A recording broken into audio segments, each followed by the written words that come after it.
This episode of the State of the Game in-game edition is brought to you by Unlimited RPG. For all of your gaming news, check out www.unlimitedrpg.com. The following program is closed captioned for the thinking impaired.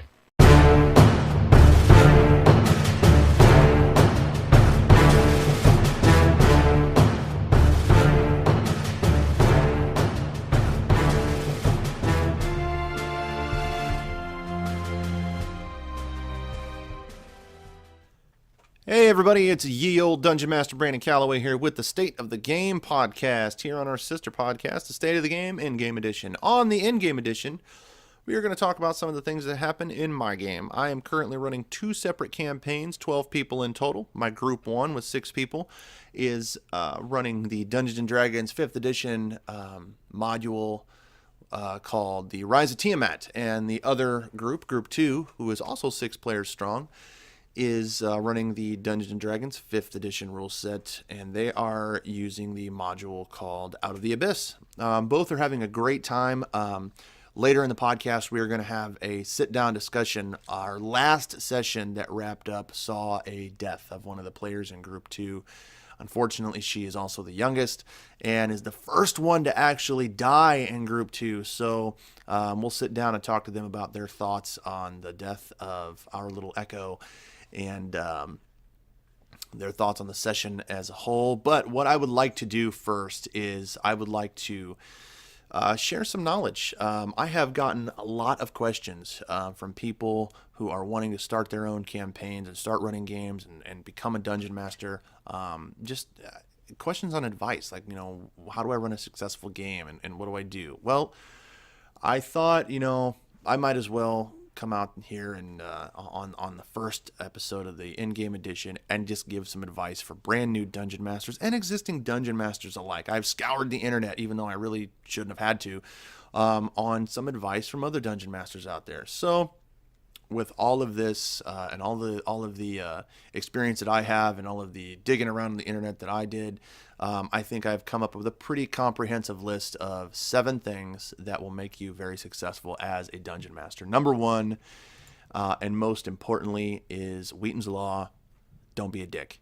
I can't stress it enough. I would say that this is absolutely positively the number 1 problem with the majority of bad dungeon masters. You have absolutely got to treat your players like you would want yourself to be treated in a game, or your friends or your family. You may only be meeting them for the first time. Maybe you've known them for a while, whatnot. This could be the very first time that they've ever played a game. But I will tell you that the relationships that grow from a good session of gaming can be hugely rewarding. Assume that you're going to get there from day one. Assume that you are going to just be best friends with these people, and it's going to be a lasting relationship that never breaks apart, because it could happen. I personally don't care how long you prepared for an encounter, how long you prepared for a dungeon, or how long you spent preparing anything. Your players could walk right by it. Don't be a dick. Let them. I don't care how important you felt your non-player character was that died 5 minutes after she got introduced. Doesn't matter. Don't be a dick. I don't care how easily the party defeated a monster you've dreamt of since you were like 12 years old. Don't care. Don't be a dick. Once the event has happened in game, it's done. There's no save. You can't reload the game. This is not a video game. Once the event has happened, it is done. Do not think anything back. Do not try to reset your story. A properly prepared dungeon master should be able to adapt to any event in their campaign, no matter what. Which brings me to tip number 2. Be prepared. I honestly, if this list were 1,000 things long, this could be number 2 through 998. You have absolutely got to be prepared. There's no greater crime a dungeon master can commit than not being prepared. I've been guilty of it myself through the 20 plus years I've been running games. It is just so bad when you don't know what your gaming group is going to do, or if you have no content. Even if you're running straight from a Wizards of the Coast module, kind of like I am right now. I'm working on a homebrew for after these modules, which will obviously be a very high level campaign. But a good DM will not only read through the entire adventure, but you'll also play test it a little on your own to see how your encounters are going to run, to see if they're too strong or whatnot. Know your non-player characters, know their motivations, know who they are, know the main cities and the lands in your world, know the general weather, your temperature patterns. Keep resources on hand to fill your gap. There are a ton of resources out there to help you with this. I will do whatever I can to help you here on the State of the Game in-game edition. I'll give you some ideas on later podcasts. You can check out www.unlimitedrpg.com, which is our main sponsor, to fill those gaps. Like if you spend hours creating something for your campaign and your players walk right by it, hey, no problem. I'll try to have you covered. And internet. There's lots of stuff out there. Third, be firm, but be fair. I can't really say enough on this. The world that you create means nothing if you and your players do not follow the rules set out for it. You have to. If you are playing more of a silly kind of game, fantasy adventure where the action is more important than the reality, you can kind of gloss over this piece of advice a little bit. But if you are trying to create a cohesive, realistic campaign, this should be absolutely your number one rule, your first commandment, your number one. Under don't be a dick. Yeah, be firm but be fair. Which kind of brings me to my next piece of advice, number 4. Don't panic. It doesn't matter how prepared you are, no matter how seasoned your players, no matter how engaging your campaign, you need to be ready when the plot goes completely off the rails. This has happened to me, I can't tell you how many times. So whatever you do, do not force your game back into your storyline. If your players feel like they are being manipulated into doing what you want them to do, they will resent it. You will resent it. It's going to be a bad day from the get-go if you force things. Feel free to keep dropping story hooks along the way, but if your players want nothing to do with it and say, like, I don't know, fuck it, let's just head off to the west for the next 3 days and see what happens, let them go. It's fine. It's always a good idea to have a handful of short encounters drawn up that can occur at different times and places. That way you can kind of fill the gaps. These can either tie back into the main storyline or exist on their own. Either way, they're going to add a rich detail to what would otherwise be just a random encounter. So a group of bandits springing a trap on a party as they travel along a dusty road is fun. Knowing that the bandits are really just a group of homeless teenagers trying to steal a few coins to buy medicine for their ailing friend adds a level of complexity and a level of realism to your encounter. Presents moral quandary, and it can't readily be solved with a sword and shield. I mean, depending on alignment, of course. But that being said, you also want to think visually and be colorful in your descriptions. This is what makes your game, guys. You can't just say, oh, you open the door, you see a goblin. Well, what does the door look like? What's the room look like? What's the goblin look like? What color hair does your shopkeeper have? How old is she? Does she walk with a slight limp, a gesture, or gesture wildly with her hands as she talks? Is the place neat? Is it clean? Is it filled with towering shelves that threaten to cave in and bury the players? Interesting names and titles for NPCs and locations are awesome, but nothing at all will make them live in your characters' minds better than a good description and some unique character traits, facial tics and whatnot. And even better if you can roleplay them. Number 6, dice are suggestions. Rules and numbers are obviously very important, but if they were the most important aspect of any role-playing game or, pen and paper role-playing game or of Dungeons and Dragons, we would all be playing World of Warcraft. I mean, let's just be honest. I'm not saying to ignore the dice. 99% of the time, you want to take the numbers as they produce at face value. But for the time where there's a few bad rolls and that threaten to completely derail your game, feel free to weight the numbers one way or another, or just quietly lower your difficulty class in your head. The creator of Dungeons and Dragons, the father of pen and paper RPGs, Gary Gygax, said it best. A DM or dungeon master only rolls the dice because of the noise they make. Guys, you are the lead storyteller. If you don't like what your dice are telling you, change it. At the risk of being a dick, change it. But try not to be a dick. It is, very, very, very important. Lastly, boys and girls, have fun. Is a rule in the core book ruining your game? Don't use it. Does a player have an idea that you didn't plan on? Use it. Is the party excited about it? Which generally they would be if it's a rule that a player came up with. Use it. Playing Dungeons & Dragons, playing any pen and paper RPG, rolling the dice is all about creating a living, breathing fantasy experience. But if it is also about the handful of people, gathered around the table with you, do not let your rules or your story get in the way of having a good time. I am guilty of it. Years and years and years ago, I had one storyline and that was it. You're going to play through that.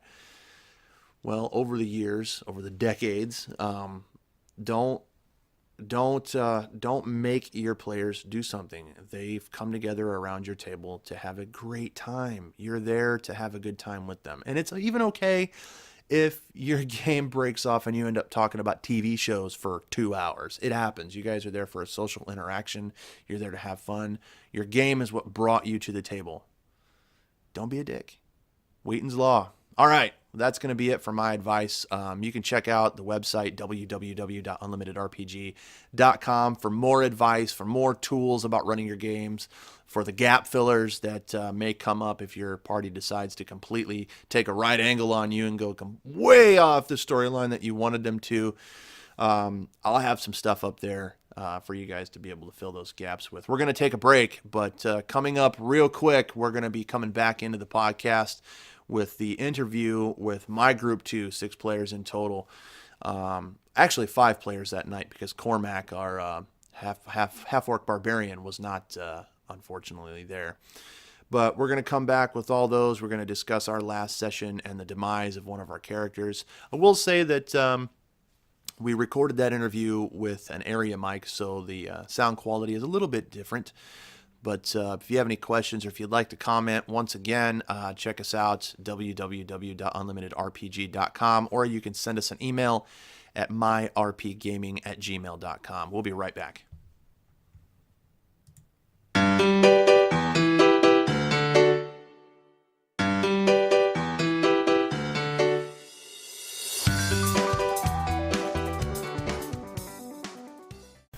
Well, here we are at the close again of another, what I felt to be a very painful session of D&D BC that I had so lovingly entitled, Is That an Eyeball? One of Group 2's sessions we just wrapped up, and sadly, we had to say goodbye on the story, or close the storybook of our dear little Echo. She was the recipient of several rays from a beholder, and lastly, she tried to live through a disintegration ray. Sadly, she did not make her save. She took 55 points of damage. Sadly turned to dust. She was in water, and the rest is history. I have collected Echo's character sheet, but we are here tonight with the entirety of Group 2 and our player liaison, Wayne, who also controls the character of Lucian Byrne, Sage Lucian Byrne. So, hey guys, I am joined tonight by, like I just said, the entirety of Group 2. So we have Gorland, we have Nivara, we have Kaladin, Hello. We have our little Haley, who used to be our little Echo. So she's going to be here tonight to tell us her thoughts on this. And we also have Neptune, who is very PO'd right now just by the look on her face. So say hey, guys. Hi. Howdy.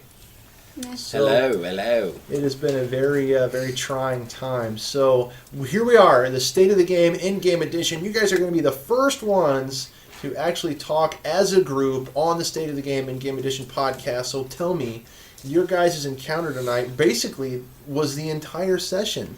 You guys out on the Dark Lake in the Underdark, you find basically a small little island with some volcanic or maybe some charcoal ash. You walk onto it, you find several bodies laying about, and then here comes the Beholder. What were you guys thinking? What was your thought process when you laid your eyes on the Beholder first? What went through your guys' minds? Well, I knew exactly what it was, and I thought my best with the information given beforehand that a strategy might be to move the boats or use the bags in the territory, but obviously that didn't work. It didn't work out to your favor. Kaladin, once things started getting rolling, what was going on? What did you think when people started getting hit with the rays? I had to stay out of it. I'm a warlock. I gotta stay out of the rays and try to hit him from wherever I can. So I was just trying to Eldritch blast him and Dimension Door next turn when I get a chance. Dimension Door out of the way. Which I have to say, and I even gave you some ad hoc experience for that in the game. Ad hoc experience basically being some additional experience for creative thinking and creative roleplay. Your use of the Dimension Door spell was amazing. I mean, that really is what Dimension Door is for, but I haven't seen it used that quickly and in that way, in a very long time. So I have to commend you for that. Thank you. Naivari, your thoughts? You were basically the only one that didn't get touched at all throughout this entire encounter. You, of course, being the master rogue of our game, made excellent use of your sneak attacks. And finally, you were the one that dealt the final blow to the Beholder, whereby saving most everyone. Yeah, I mean, took the last damage from him, but there's no way, like, Kaladin distracting him, there's no way I could have without that, because I have no sneak attack without that distraction. No, That's all I had left. I, first of all, didn't even want to start this fight with him. We're on an island. I just figured, let's just row away in our boats, like, not even start. But I figured if this encounter is inevitable, let's just get things started. I'm really glad that I got to use my short swords again, which I didn't want to do, but I've been using my ranged weapons for a while, and I like getting stabby, so I'm happy I got to use my swords. Yeah, the final blow being dealt by you basically went clear through the back of the Beholder, in through its mouth, nearly dispatching Kaladin on the other side, which is why, Kaladin, I had you roll that dexterity save, which just would have been poetic justice for me. Naivara killing both you and the Beholder. I thought that would have been amazing. I don't think she'd have had any kind of... She'd have been like, got him. I loot him. What's he got? Neptune, you, unfortunately, were turned to stone. You're basically petrified at this point. You've got some Kyotoa saviors around. What were your thoughts on the combat as a whole? I mean, did you feel this basically being your very first major encounter with anything that's really super strong in the Monsters Manual? How do you think it played out? What are your thoughts? I was surprised by what the Beholder would do, and then as soon as she died, the game went downhill. Yeah, it was a very emotional moment. I mean, even for me, I felt very, very bad. But it, like I said in the beginning of the game, sometimes these things happen. So I did not think that it would happen to Echo. But with that being said, Echo or Haley, your very first D&D character left a very big impression on everybody at our table. Amazing character. Unfortunately, she is, and I hate to say this, and it still pains me, but she is gone now. Shades still there. Shades is still there. We don't know what's going to happen to Shades, but you've got another character coming in, another Elven Ranger. But aside from that, and we'll talk about that in the main State of the Game podcast, likely with the PL, what were your thoughts on the combat before the demise? Did you find it to be challenging for the group in total? Your thoughts? I thought it was very challenging. I just tried to stay behind the stiffened Cormac that was on a boat. Cormac is actually petrified for another reason. He has come down with a disease or sickness that has completely incapacitated him. And unfortunately, it would have worked. A Beholder, you nearly made your hide check, your stealth check, and unfortunately, it beat you by like 2. So that's why it was able to hit you with its first ray, and then after that, everything just kind of spiraled down from there for you. Being challenging as it was, did you think that after you were hit with the disintegration ray, and then Kaladin took big damage, and then Neptune was turned to stone, and then Gorland went down, did you think that maybe nobody was going to make it, and this would have been the fabled TPW or total party wipe? I was thinking that Navarro was going to make it. Everyone else was going to die. No, total faith in Nivara being the savior of the day. I got to be honest with you, I kind of felt the same way. I had not hit Nivara yet. It was about to get real interesting real fast with Kaladin making his save, his secondary save to shake off the effects of the paralytic ray. With you being able to just keep the Beholder distracted, that is what really gave Nivara the attempt. If you weren't able to do that, it would have been game over. I think, but yeah, guys.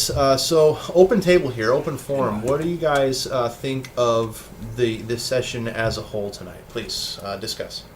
Intense. I really did like the challenge, though. It's nice to be in a session that is so action-packed that all of us are paying attention all the time and trying to work together. Yeah, it was good ideas coming out everywhere. It's just that thing was a step ahead. Like right there towards the end too, I thought I was hiding safe. Like, okay, next turn I'm dimension dooring to Nivara. We're gonna grab her, dimension door behind it. We're gonna stab the hell out of it, and I'm gonna do whatever I can to blast a hole right through my hiding place. I'm like, well, that sucks. Here we Rockman. Here we go. So we also have our player liaison down here, or now my assistant co-GM. Wayne, how did you think Group 2 fared tonight against the Beholder? Well, I mean, actually, it started off with in the pregame, or whatever you want to call it, the prep for it. We actually thought we were going to have to tone it down a little bit. Yeah. Because we're like, holy cow! Look at how powerful a Beholder is. Like, but I mean, just off of the first round, we're like, okay, I guess whole hog in it, because they were tearing it up right away in the beginning. I thought it was going to be over. Yeah, I really thought it wasn't going to go more than 3 rounds. I thought 3 rounds that they were going to drop it like a ton of bricks, and they're going to stand there and look at it funny. Yeah. I was like, but I think they let it get its traction, and then from there it was a downhill slide. Yeah. So that anti-magic too, that stopped me from doing anything but trying to get out of it. Yeah. So I couldn't do nothing, and We were down. Is Cormac our highest level player in the group? Yes, We right were now. down our highest level player, so still, I'm so proud. Yeah. I'm so proud of all of us. It was a very, very well hard fought battle. As a matter of fact, I forgot to mention, we actually have 2 other guests here this evening. The first one that I forgot to mention is Thorin, our lovable target dwarf, who no doubt, if he was a part of this battle tonight, probably would have gotten nailed with a disintegration ray right in the forehead, as he usually does with an arrow in Group 1. Thorin, how did you think Group 2 fared this evening? I thought it was very interesting to watch them finally make the ties to work together without actually having to say exactly what we're going to do. Mm-hmm. What do you think about the demise of poor Echo? She got hit. It happens. It does. You would know that more than anybody. You know what? Yeah. The unfortunate Yes, you will. thing is that with the disintegration ray, there's no hope. I mean, there really is no hope. There is no death save for that. I mean, once you're just disintegrated, you're disintegrated. Your only hope at that point is a resurrection. However, when she was disintegrated, she was in water. There is no way to gather those ashes. I mean, it's over. Yeah. So it hurt my heart to have to do that. But what would you say? I mean, if that happened to you in Group 1, which it may. I mean, you guys have some big things coming up next session. So what would your reaction be if something like that were to happen to you or Krusk or even Lucian?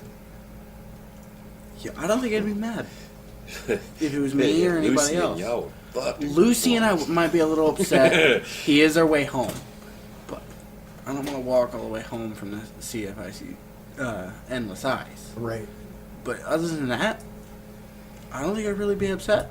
Characters come and characters go. Yeah. It is a game. You know, Dungeons and Dragons is supposed to be fun. Nobody likes it when their character dies. It is just a gigantic ball of suck. But it is an opportunity to play a new character or a new class, or roll right back in with what you're comfortable with. And I will pose this next question to our last observer tonight, Ian, who is going to be a brand new player to my game, D&D BC, which will now bring us back up to 12 players in the game. He's going to be joining the flagship group, Group 1, right along with Thorn and Krusk and Sylvar and Lucian and Varix. Ian, you got to see the best and the absolute worst tonight. First off, welcome to D&D BC. It is horrible that you had to join in a night that one of our players died, but or characters, not players. Oh my gosh. Whoa. She's fine. She's still sitting here. But her character, Echo, passed away tonight. How do you feel? Does this make you excited to join the game, or does this make you fearful to join the game? No, dude, I'm totally excited. I like how passionate she was about her character tonight. Like I like it when people invest that much time into like a character. Like I mean, it sucks that they die and characters come and go, but I don't know, you kind of form a bond with them. Yeah, it really hurt me to see the look in her eyes, and even and Neptune is still pissed that happened, you know. And I won't hear the end of it for quite a while, but it does happen. So I think we are all excited to see you joining the game, and for all of us, welcome to D&D BC, yeah, thanks. And especially to Group 1. And I think that's it, unless anybody has anything they would like to add. Well, Group 1's getting a cleric, so yeah, you know. Group 1 Ian's going to be playing a cleric, human cleric. Yeah, awesome. Well, I would say for me, if my character died, I'd be pissed, and I would not talk to you guys for at least a week. I need to get in a hidey hole and just leave me alone for a week so I can decompress from my last character. And then obviously, since we only play every other week, 1 week of mourning, and then another week to create a whole new character. Because unfortunately, I'm a little bit of an older player, so I do not keep alts on hand. I have to take everything out and start all over again from the beginning. It's a real mourning process. It's so bad. There's nowhere to go but up, though, for you, Miss Brave Echo. Yep. Yeah, if Calvin would have fell today, I was definitely never playing a tiefling again. That would have been 2 tieflings down. There's just something bad about I'm tieflings. done. But I gotta give it to you guys. It was amazing seeing you guys work together. Sometimes things don't work out as you would hope. Other times you barely, and just like tonight, you barely get by the skin of your teeth. It was great to see you guys pull together and actually be triumphant tonight. As you guys have continued to be triumphant, but tonight you barely just squeaked by. Once again, welcome in. This is DMBC signing off for the State of the Game in-game edition with this interview. Thank you so much, Group 2. We will see you again in 2 weeks. And in memoriam, we will miss our latest tragedy, our latest victim, our little Echo. And that was it. That's it. That's going to be the end. We're wrapping her up here at the State of the Game in-game edition. That was the interview with Group 2 in its entirety. Well, not necessarily in its entirety because they were down one player, Cormac. But that was it, talking about their brush with death with the Beholder and the poor demise of our little Echo. She will be missed, but the player has already made another character, and she will be here in just a little under a week. So with that being said, guys, hopefully you can check us out. iTunes, SoundCloud, Stitcher, pretty much everywhere free podcasts are sold. Leave us a 5-star review if you could, please. And if you can't leave us a 5-star review, then leave us a review. Tell us why it couldn't be 5-star and how we can get better. We tremendously appreciate all reviews we can get, as those help us keep the lights on. And please, please, please subscribe. All the support we can get really, really helps. Until next time, guys, I am Dungeon Master Brandon Calloway with the State of the Game. We will see you soon.